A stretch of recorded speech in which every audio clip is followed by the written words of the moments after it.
We never imagined that the places we love could betray us. I, John Redwood, am a ranger descended from the Cherokee Native American tribe. I have worked for 12 years in the stunning Grand Canyon National Park, a landscape I thought I knew deeply. However, the events of the last 3 months have made me question everything I thought I knew about these ancestral lands. Hikers and tourists had been mysteriously disappearing, leaving no trace. The only connection between these incidents was a disturbing element. They all vanished in the vicinity of the intricate cave systems scattered throughout the park.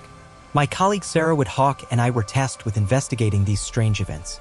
Coming from a lineage of rangers, we both had deep roots in the region, and our families shared many stories about the majestic canyon.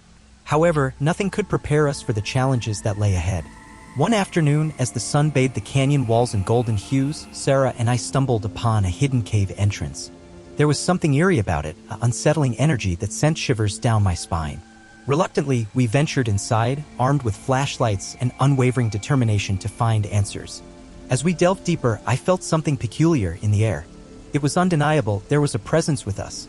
Before us, an unimaginable sight, human bones scattered on the ground, the remnants of the vanished. A whirlwind of questions engulfed us. But the most urgent was, what could have caused such horror? Suddenly, we heard a guttural growl echoing in the cave. We realized that the perpetrator of this carnage was close. In panic, we ran back to the entrance, desperately trying to reach the surface, but it was too late. From the depths emerged a grotesque creature whose horrifying form barely distinguished itself among the shadows. It stood upon 2 monstrous legs, its body covered in scales that gleamed in the darkness.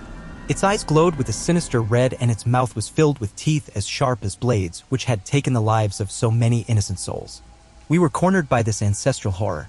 I racked my brain for any Cherokee legend that could explain the creature's origin, but nothing came to me. This thing was older, more sinister than any story my ancestors had ever encountered. As it drew closer, I knew we had only one option. I grabbed Sarah's hand and, summoning all my strength, shouted, "Run!" We raced through the caverns, the creature's guttural and fierce growls echoing around us. It was a nightmare come to life. The beast was relentless in its pursuit. When we finally broke free from the cavern's suffocating grip and emerged into the dim light, the creature let out a deafening roar that made me tremble. I knew that this time we had escaped, but I also knew it was not the end. Our lives, and those of everyone who visited the Grand Canyon National Park, had changed forever. The ancient creature that lurked beneath the surface would continue to roam the vast expanse of the canyon. I couldn't shake the feeling that the same land I had sworn to protect hid a dark secret, far from being revealed. The story you have just heard will stay with me for the rest of my days. It is a story that many will question, but those who have experienced the terror that lurks beneath the Earth's surface will understand. The Grand Canyon National Park may seem serene and beautiful on the surface, but in the depths of its caves awaits an ancestral horror. I've always felt a deep connection with the vast and rugged landscapes of the Grand Canyon. As a Cherokee Native American park ranger, I was grateful to have a job that allowed me to immerse myself in the land of my ancestors to protect and preserve it for future generations.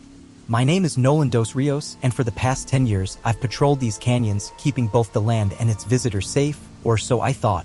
For years, there had been whispers about hikers disappearing within the park, but I always attributed it to accidents, carelessness, or simply the wild nature. That changed the day I stumbled upon ancient cave paintings at the bottom of the canyon, hidden by shadows and time. I discovered images of a chilling, faceless creature lurking among the rocks, its elongated form depicted with primitive and eerie intensity. A shiver ran down my spine as I studied the paintings, whose message was both a warning and a plea for help.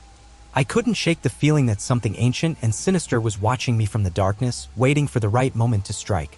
The whispers of my ancestors echoed in my ears. I gathered my fellow park rangers, Sarah, a strong-willed woman with a knack for tracking, Jack, the fearless leader of the group with over 2 decades of park service, and Luca, the eager newcomer keen to prove his worth. As I spoke, I could see unease settling on their faces. "Do you really believe there's some creature down here, Nolan?" Sarah asked, her brow furrowed and her gaze fixed on the shadows beyond the fire. "I don't know what it is, but there's definitely something wrong," I insisted. "I think we need to start patrolling deeper into the canyons to see if we can find any trace of this thing." Jack exchanged a worried glance with Luca before agreeing. "Nolan, we've got your back, but let's act smart. Understood? We don't know what we're dealing with. Together, we'll unravel the mystery lurking in the depths of the Grand Canyon."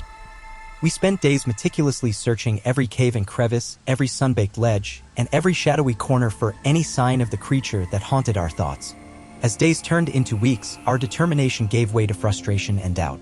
Until one moonless, cold night, we stumbled upon the entrance of a cave we had never seen before, its gaping jaws seeming to swallow the light daring to enter. We stood at the entrance, breaths caught and hearts racing, waiting for someone to take the first step. "I'll go," I said, breaking the silence, and ventured into the darkness. The cave air was cold and heavy with a putrid, earthy smell. Our flashlight beams trembled on the damp walls adorned with more of the unsettling images I had found before. As I led the others deeper, a growing dread washed over me, the feeling that we were nearing the heart of the nightmare. And then, in the vast, echoing chamber of the cave, we found the shattered, lifeless remains of countless hikers, flesh ripped from their bones by an unseen predator. Sarah stifled a scream, and even Jack's stoic expression crumbled at the sight. Then, without warning, the darkness seemed to come alive with a malevolent, twisted presence. A guttural growl echoed in the chamber, and I caught the unmistakable scent of death as the creature lunged at me. A wave of screams, desperation, and instinct filled the cave. We fought with all our might, but it wasn't enough. One by one, I watched my friends dragged into the shadows from where the creature had emerged. And then I found myself alone, terrified and without options. I fled the cave and never looked back. The nightmare that unfolded in the depths of the Grand Canyon remains a secret I will take to my grave. The only thing I know is that something ancient, something malevolent, still lurks in the shadows of the canyons. So, if you ever find yourself hiking in the Grand Canyon, make sure to pay attention to the warnings of the land and the whispers of your ancestors, for not all who tread the canyon paths are lost. Some are devoured by the darkness that resides within. The first time I heard the whispers echoing through the canyon, I thought I was going crazy. My name is John Two Rivers, and I'm a Cherokee Native American park ranger at the Grand Canyon National Park. I've been in this job for over 15 years, and I thought I knew these lands like the back of my hand. But lately, the whispers and the strange disappearances have made me question everything I thought I knew. It all started with hikers coming to the park in groups, eager to explore the breathtaking beauty of the Grand Canyon. They would set out on the beaten paths, laughing and taking pictures, completely unaware of the terror lurking in the shadows. And then they would simply vanish. One day, while patrolling the trails, I stumbled upon an abandoned campsite. The fire was cold, the tents empty, and the food left half-eaten on the plates. A shiver of terror ran down my spine as I realized that something was very, very wrong. Over the weeks, I began to hear whispers. At first, I thought it was the wind whispering through the trees or the distant murmurs of other hikers. But as the voice grew louder, it became evident that the whispers were not human. They were ancient, otherworldly, and chillingly sinister. I began to delve into the legends of my Cherokee ancestors, desperate to find an explanation for the things I had seen and heard.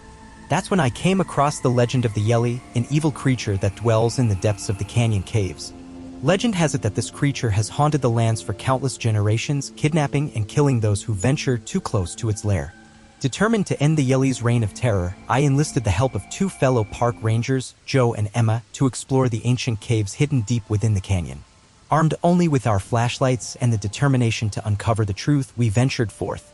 As we advanced, the darkness grew more oppressive and the whispers grew louder and more menacing. "John, I'm not sure we should continue," whispered Emma nervously. "Maybe we should turn back." I knew she was scared, just like I was. "We need to find out what's happening to these hikers," I replied, trying to sound braver than I felt. "We can't let this continue." As we entered the cave, we stumbled upon a horrifying scene that will haunt my nightmares forever. Human bones lay scattered on the ground, stripped of flesh and gnawed by the Yeli's sharp teeth. The air smelled of death and decay, and the walls were scratched as if something desperate was trying to escape. In that moment, I knew we had found the Yeli's lair. We stood frozen in terror as the whispers reached a fever pitch, and then the creature emerged from the shadows. Its monstrous form loomed over us. It's impossible to describe the horror of the Yeli's appearance. Its eyes glowed with a supernatural fire, and its serpentine body moved with a terrifying grace. As it opened its huge jaws, exposing rows of sharp teeth, I knew we were about to become its next victims. But then, just as the creature was about to attack, something inexplicable happened.